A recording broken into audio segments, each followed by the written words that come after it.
Kokie įspūdžiai apie stovyklą? Patys geriausi.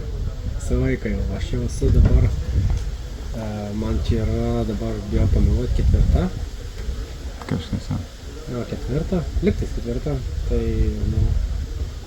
aš visą laiką, kaip sakyti, aš esu iš vidaus toks, kol aš gaunu naudą, to aš čia atvyksiu. Čia visiškai aš esu su savim gan griežtas ir aš matau naudą, aš važiuoju čia. Ir kur yra tobulėti, kur yra kauda neįsisėmė, ar nepakilau pats iki tam tikro lygio, to aš čia važiuoju, bet nauda tai visapusiška, vien labai smagu matyti žmonės bendrai, kai visi susirenkam. Ir dabar šiandien yra 4. diena, aš matau žmonės tik va šiandien pradeda suvokti, suprasti, kur jie yra, ką jie daro. Ir matau, jų mąstymas keičiasi, nes pirmas dienos visi su savo erzeliais atvažiavo, jie ten apmąstymai, jie dar mintimis namuose savo problemas. Ir kad ten buvo Edvinas, ten keli ten dar, ir aš matau jau mąstymas eina į psichologinis, į tą pusę, kad sako, norint pasiekti reikia taip daryti, kad jau formuojasi tinkama pusė, kad tas ir klaidas su jie pastebi, kaip Vytas, irgi pastebėjo savo klaidas, kad čia, čia reikia klausimus kelti, čia reikia su savim biški disciplinos, kad įsijunginėjo. Tai jeigu čia 2 savaitės, čia gydykla. Arba kokį mėnesį, ne? Mėnesį čia išgydyt, čia visus išgydyt, ta prasme. Nes svarbiausia, tas ir yra momentas pakeisti mąstymą, kad nebus čia, tai čia ne kazino.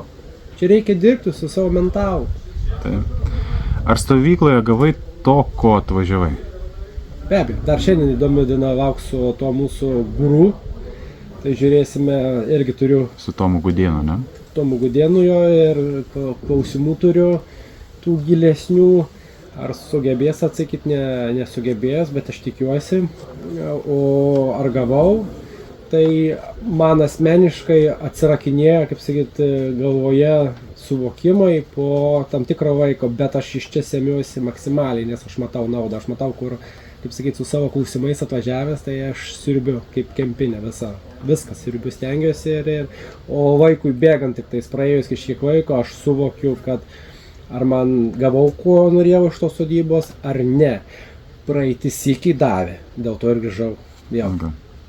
Ką galėtumai patarti tiems žmonėms, kurie trypčioja vietoje ir neapsisprendžia, ar čia eiti, mokytis, ar čia atvažiuoti į tą stovyklą, ar čia reikia apskritai kreipti dėmesį tą investavimas visiems, kaip į kompaniją kažkokią, kas čia yra ir kaip tu galvoji, ar jiems reikia kažkokio patarimo, kad jie nebetrypčiotų vietoje, pagaliau susiimtų ir sakytų, reikia pradėti eiti į priekį.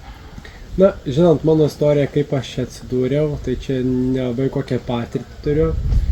Bet vien jeigu kažkoks žmogus dabar šitą vaizdo įrašą žiūri, ko tu lauki? Tau reikia kažkokio, atrodo, tu jauti, kad tu nori, tu stebi, tu žiūri šitos kanalus, stebi Tomą, žiūri, bet tai kodėl tu nieko nedarai, ko tu stripčiai? Imkis veiksmų, nes niekas kitas pasaulyje negalės priversti tavęs, tik tu pats, su jėmis savo spiri subini ir viskas. Arba atsisakai, arba eini į priekį, viskas, tiesiog netrypčiau, tu tiesiog eiti į priekį ir žiūrėti, jeigu tinka, rezonuoja, aišku, pastebėti reikia laiko, reikia analizuoti, žiūrėti, bet pažiūrėk dabar, kitus traderius, lygink, sverk, paimk kitus traderius, tas mokymus, lygink ir žiūrėk, kokios Tomo vertybės ir kokios kitų vertybės, ar kas tinka. Ar jie ant emocijų tave bando įstumti į tą rinką, kad tu ateiti emociškai, bando pritraukti, ar loginė seka. Stebėti. Aišku, stebėti reikia, bet galiausiai priimti sprendimo, netempti laiką, nes galiausiai praeis metai, o tu žiūrėk jau atsilieki ir tiesiog nešvaistyti laiko, eiti priekį, viskas. Nebijoti. Ką, dėkui tau už išsamų atsakymą. Prašom.